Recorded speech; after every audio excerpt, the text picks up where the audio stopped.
So nandito na ako sa Kagawasan mga karag-karag. Bibili na naman tayo ngayon ng isang sakong dog food.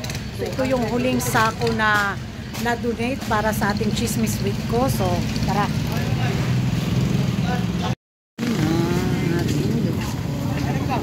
Are.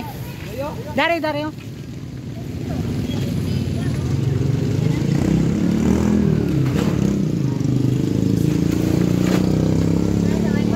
So kadarating ko lang mga karag-karag, galing Kagawasan, Di Mataling, Zamboanga del Sur.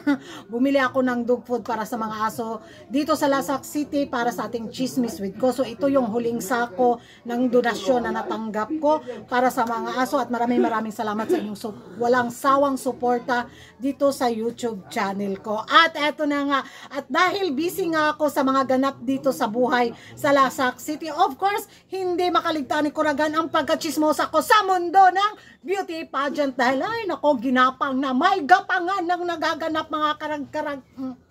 Ay nako, di ko kinaya. Yung mga pa-eksena galore na kung saan kasama ni Paring Raul ang pambato ng Miss Universe Indonesia doon sa Malaysia yata na mga pa-event yata to na grabe daw ang bagapangan na nangyayari, bitaw. Alam daw ng bagong National Director ng Miss Universe Indonesia Organization kung paano kilitiin ang may-ari ng Miss Universe.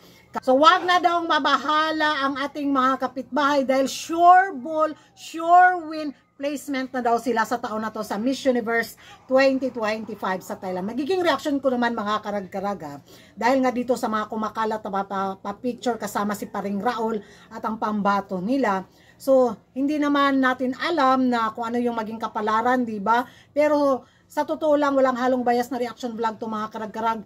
Maganda rin yung nila ngayon, pambato nilang sa taon na to sa Miss Universe 2025. May charisma talaga, kahit sabihin nating dinukdok ng bitaw, under construction yung face lock niya, pumatok naman yung beauty. May laban talaga tong pambato ng Indonesia. Sana makausad ito sa gaya kay bitaw, Federica Cole sa darating na Miss Universe 2025. Pero kung i-insist nila na sure win na sila sa corona sa taon na to, murag 50-50 below the ground man. Uy, naku, murag wajud para sa kuha mga karag-karag.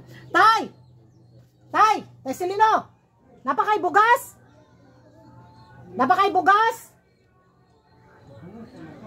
Wala na? Ako ra kang hatdan niya. Hatdan na takag bugas niya. Napakay kape.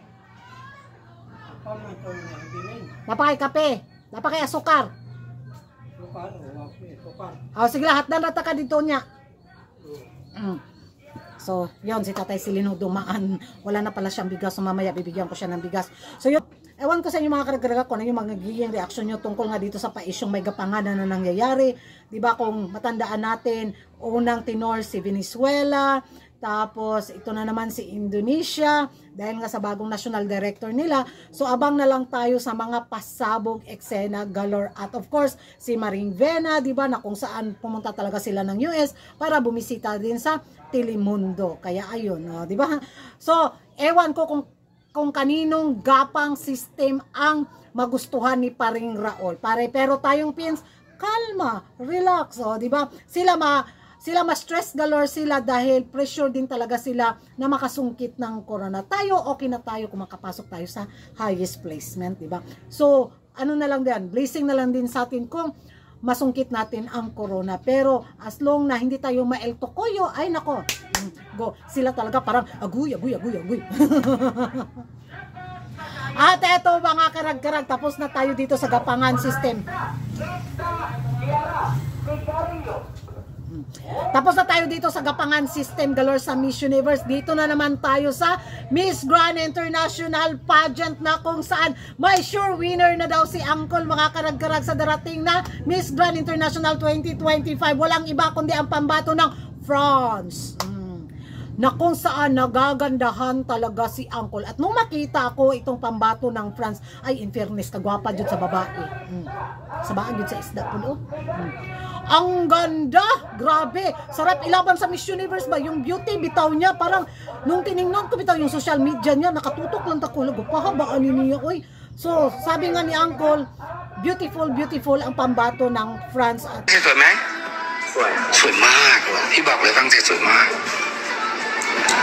สวยไหมเต้ยสวยเทฝรั่งเศสสวยไหมสูงด้วยนะสวยสูงด้วยสวย178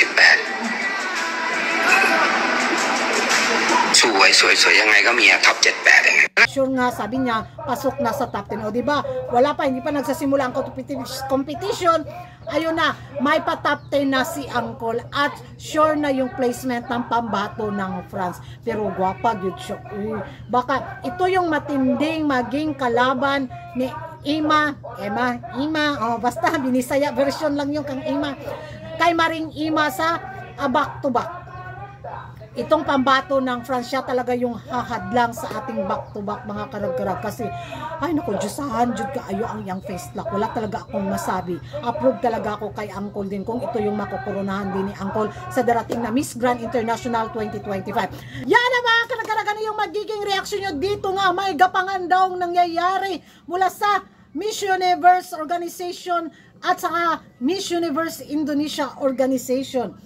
At ano yung magiging reaksyon yung mga karag-karag dito nga sa pambato ng France? Sure win kaya ito na magustuhan ni Uncle para sa corona sa Miss Grand International 2025 na matinding maging katunggali sa back-to-back ng Pilipinas. Kung sa Madong, mag-ingay tayo sa suka comment section at kung hindi ka pa nakapag-subscribe sa YouTube channel ko, don't forget to like and subscribe.